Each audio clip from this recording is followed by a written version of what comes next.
Assalamualaikum warahmatullahi wabarakatuh. Halo Sobat Perpustakaan, kita berjumpa lagi di acara kita Podcast Bu Dosen, Bedah Buku Ajar Dosen. Bersama saya Dewi Rositasari, Pustakawan Kampus 2 UMSIDA. Di episode kita kali ini kita akan membedah buku dari Ibu Dr. Eni Variatul Wahyuni, PSI, MPDI. Buku beliau yang akan kita bedah kali ini berjudul Buku Ajar Layanan BK Online, tampilan menu pada aplikasi mobile konseling online. Baik, kita sapa dulu narasumber kita kali ini. Assalamualaikum Bu Eni, apa kabarnya? Waalaikumsalam warahmatullahi wabarakatuh. Alhamdulillah baik. Oke, sehat Bu? Alhamdulillah sehat. Baik, tanpa basa-basi lagi, bisa diceritakan buku ini berisi tentang apa nih? Buku bimbingan konseling online. Jadi sebenarnya buku ini adalah buku yang kami susun sejak tahun 2018.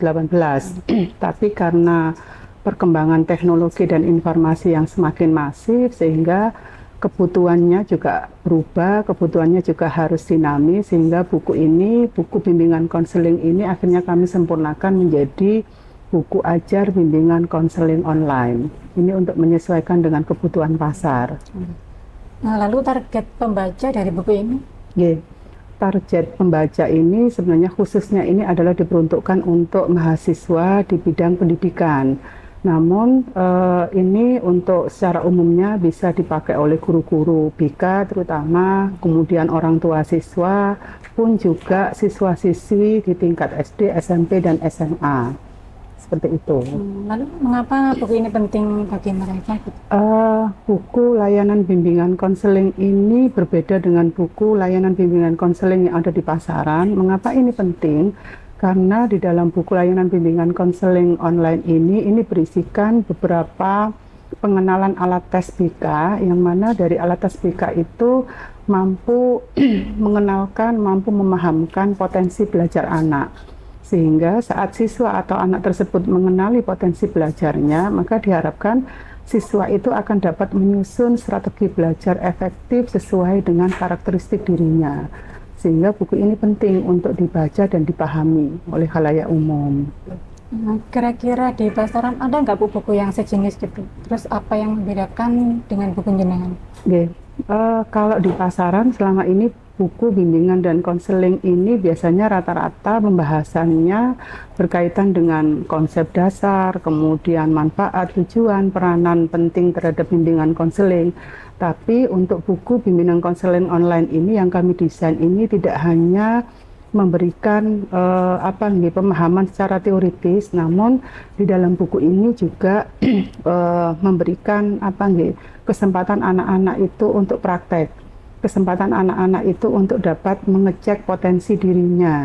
Kesempatan anak-anak itu untuk memahami saya ini berada di zona potensi belajar yang mana. Sehingga layanan bimbingan konseling ini bisa mengajarkan anak-anak itu memahami potensi dirinya secara mandiri, tidak tergantung dengan guru atau konselor BK-nya seperti tahun-tahun yang sebelumnya yang harus tatap muka, seperti itu.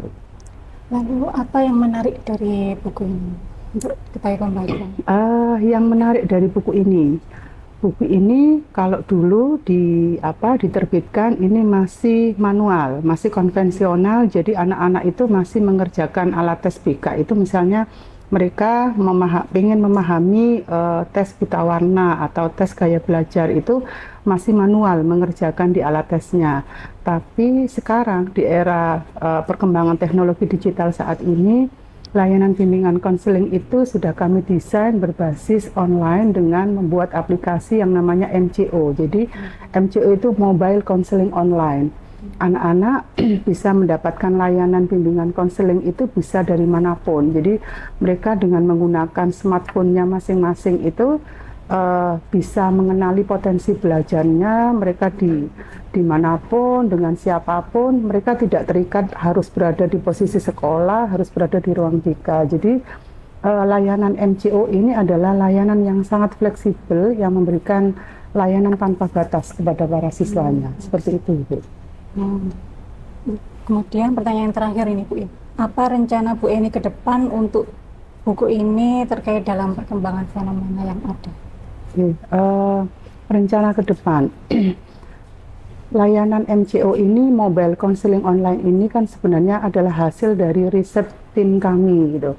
Dan hasil riset ini kami masukkan di buku ini, sehingga rencana ke depannya adalah layanan BK ini bisa dibuka secara luas, kemudian para peserta didik ini bisa bebas memilih konselor mana yang diinginkan, sehingga anak-anak di sekolah itu tidak terpaku dengan 1-2 guru BK-nya, tapi mereka bisa memilih.